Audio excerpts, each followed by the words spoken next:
This video is proudly sponsored by myself, and if you want to help me reach my goal of 100,000 subscribers, this is a journey I've been on for 10 years now, please finally consider hitting that subscribe button.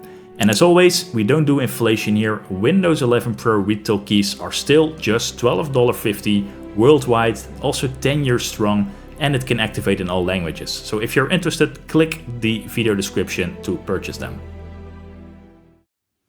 Oblivion Remastered is out for a while now, and still I'm having so much fun playing this game. Seriously, I don't even know where to begin, because I've been such a huge fan of the original Oblivion in 2006, and for me Oblivion isn't just one of those Elder Scrolls titles, it is the Elder Scrolls game, the best one ever made, and probably, if not the best RPG ever made. That's how I feel about this game. So back in the day, I did spend years with it when it was released. At first my PC wasn't really strong enough to handle it, but then once I got a better GPU, I started playing it more and eventually modding it as time processes, because let's be honest, that's what this game really needed.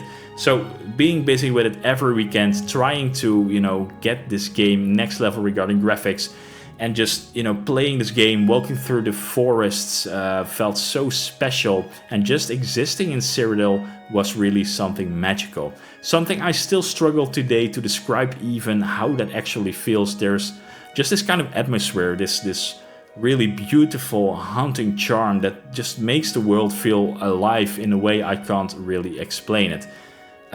Even when the systems were just clunky, the faces looked horrible, the strange zoom-in effect when you have an NPCs, the game just had its unique charm. So I tried everything to modernize this game. Many graphical overhauls. I used eventually the BevelX guide, which came pretty close to the most, intense way to mod this game in a good way, I have to say. Really something amazing that BevelX did release these guides. But even after stacking EMB and texture pack on top of it, this game is just old. Especially now, 2016, this game was 10 years old and the engine showed its flaws. It remained an old game under all the shiny mods and stuff. It was just, at a certain point, you couldn't really make it feel better. You can make it look better. You had 4K textures, EMBs, that kind of stuff, but eventually this game was clunky.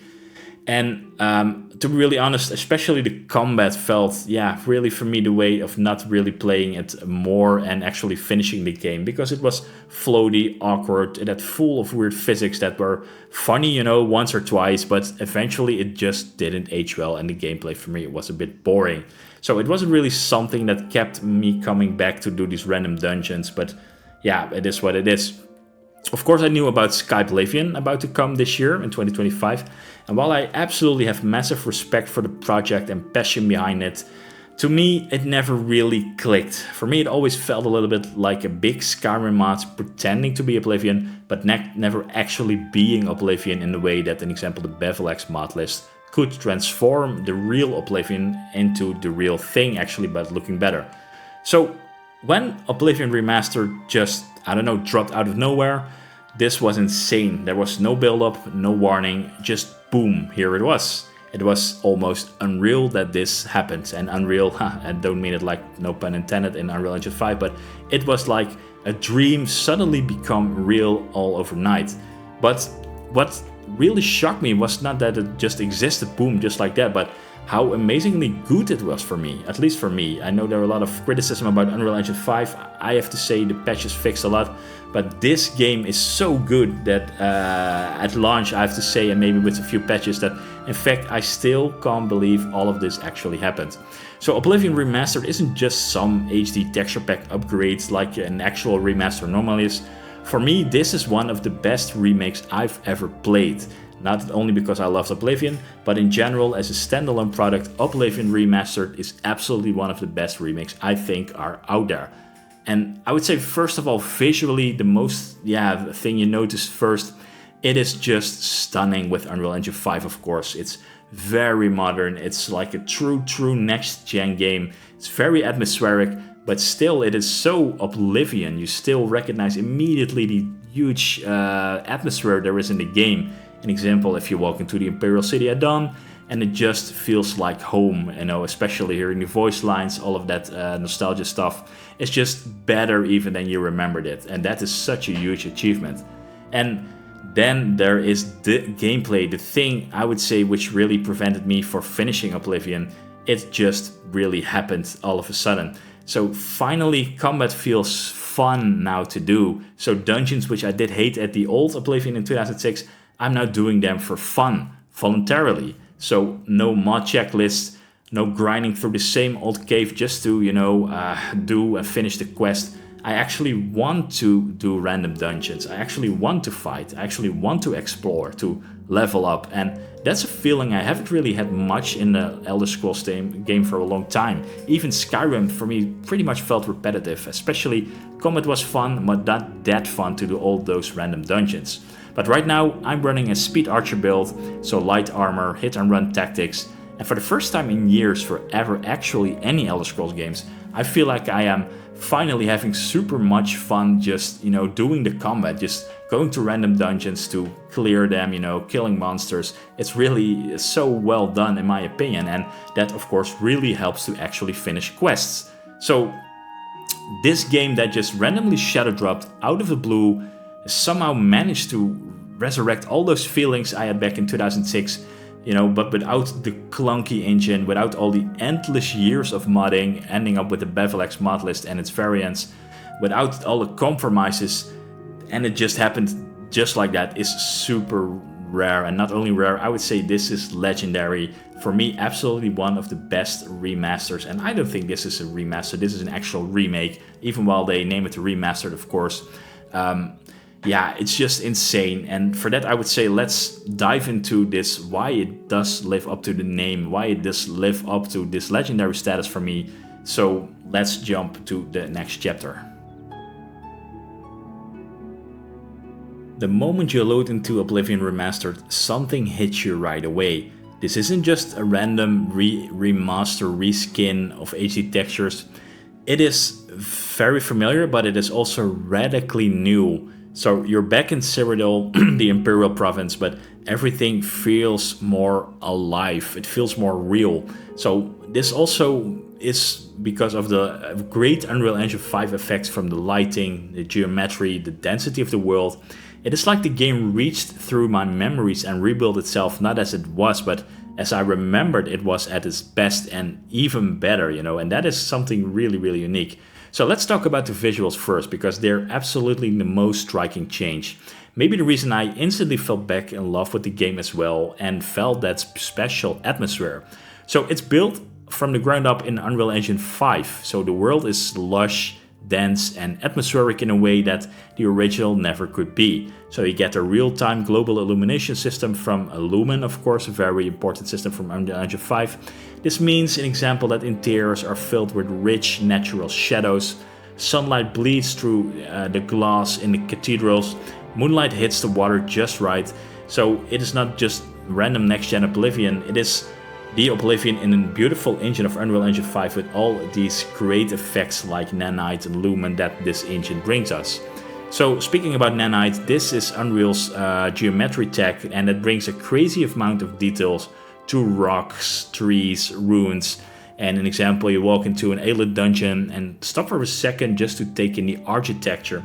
I had it a lot in the caves as well, even with good lighting. It looked so good, you know. And yes, gone are the melted potato NPC faces, because finally everyone now looks mostly human. Sometimes a little bit uncanny, I have to say, but definitely a huge upgrade. And especially for things like armors, weapons, they all look very good now. So the thing is, it's not just beautiful, but it runs like an actual proper 2025 game. An example, we finally have a sprint button, woohoo. And movement, it's fluid. First person, but also third person. A new third person camera is finally usable, and the animations no longer feel like you're gliding around in an awkward puppet show. And especially something like archery always felt super dumb and stupid to me in Oblivion, but now it feels really good. So the moment I stepped out of the sewers and fired my first arrow as my speed archer build, I really felt it. The gameplay, the click, you know, the combat, just how everything looked and felt this wasn't me modding Oblivion, trying to have somewhat of what we have from Oblivion Remastered. This was Oblivion in true 2025, and it was finally working for me, which is absolutely insane. So what we talked about earlier, let's be real, the original Oblivion didn't really age well when it came to gameplay. There was very clunky combat, there was no sprint, there were janky animations, and on top of that the infamous level scaling system that was kind of strange to me and sometimes had things like actually making you weaker the more you leveled up. This was something, unless you had pretty much Google or an Excel sheet open how to level things, it was a little bit of weirdness in the way that you sometimes didn't really understood what was going on when you actually leveled up. So Oblivion Remastered, I have to say, it fixes pretty much all of that. So right off the bat, movement feels completely different. You can actually sprint, and trust me, once you have it, you'll never want to go back to the original Oblivion. And for me, it changes everything. Also, cities feel more manageable, dungeon exploration flows better, and fights become more dynamic.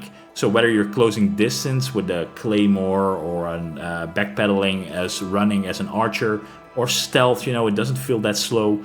You actually always feel you are in control and are not dependent on some weird, infamous level scaling system from the original Oblivion. So combat for me finally is fun now, and I've played a couple of builds, also melee combat, magic, stealth archery. Everything feels pretty fun and nice to do.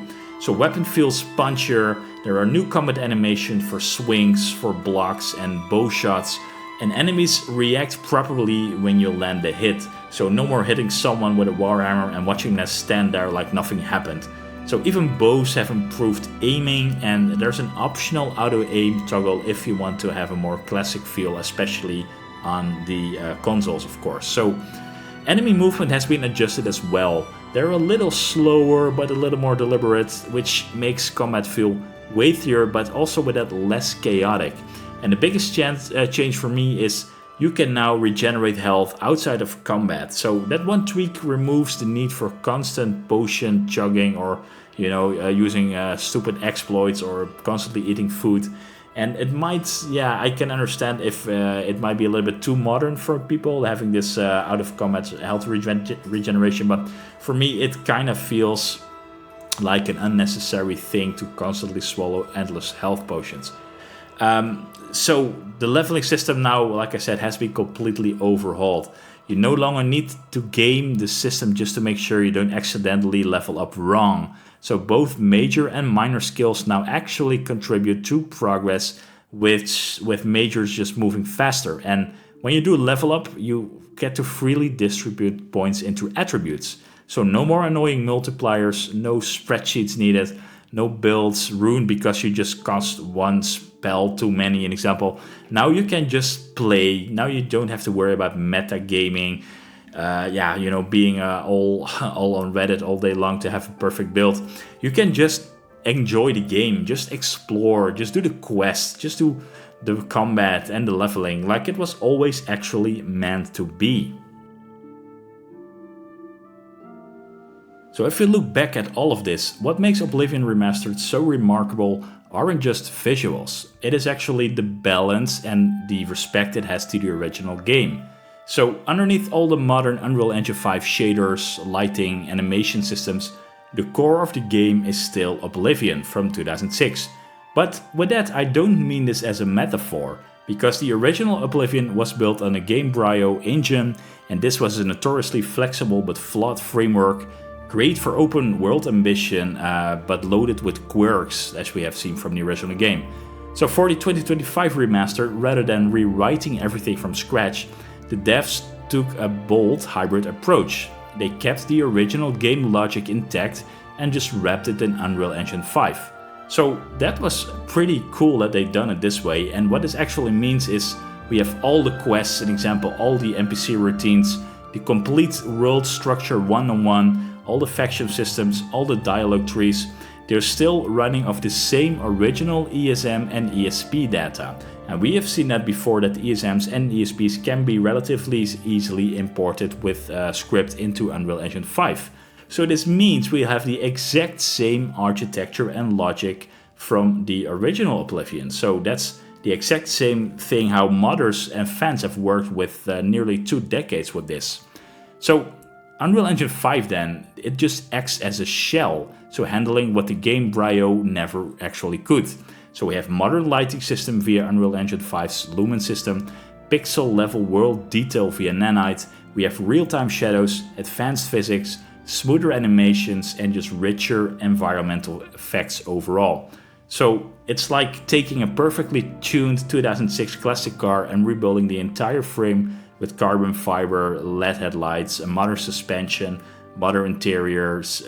So it's like the same engine but a new ride. So it doesn't just stop at visuals, because the remaster respects your time and your wallet too, I would say, because for once in this modern gaming landscape, everything is included from day one. There's not gonna be a battle pass, there's no loot boxes, no day one DLC scams like we've seen before. Also no microtransactions buried in a user interface tab like EA games, Ubisoft games. You get the full base game, plus both of Oblivion's iconic expansions, Night of the Nine and Shivering Isle, even in the regular standard edition. So that's good to know, everything comes in there as well. The deluxe version exists, but it just adds art, music and a few collector bonuses, but it's not something you would miss from the original game and all the DLC. So the gameplay is fully intact, fully accessible all the way from the start, no weird microtransaction stuff. It is complete, a respectful package, and something that honestly feels rare now in 2025. So was the launch perfect? No. The remaster launched with some rough edges, especially on console, but also I've seen a lot of you guys in my comments saying the game ran pretty poor for you because of Unreal Engine 5.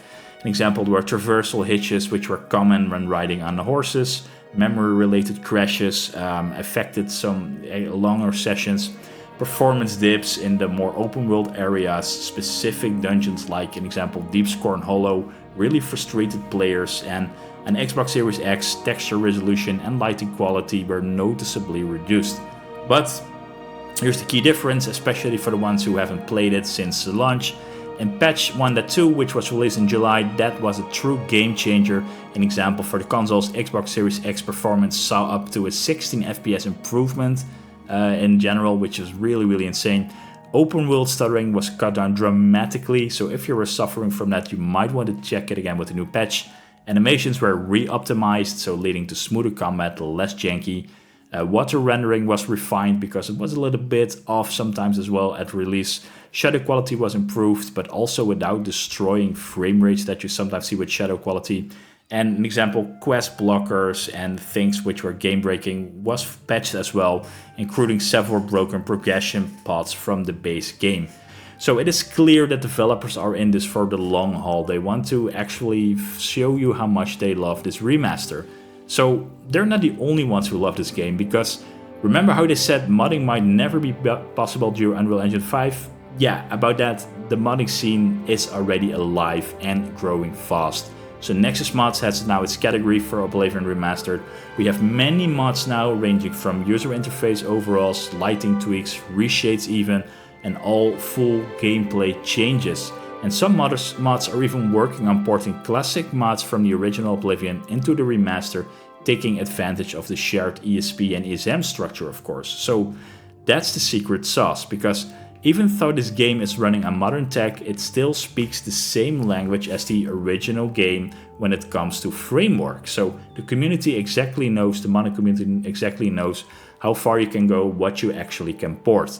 So we have a remaster that keeps the soul of the original Oblivion, but it elevates that experience with modern tech and opens, I would say, the door to another decade of player-driven content regarding modding. So we have to wait probably a few more years for the Elder Scrolls 6, but I can honestly say I really going to play this remaster a lot, especially with mods coming, even if it takes some more work. This might be one of the biggest surprises ever released in all these years of gaming.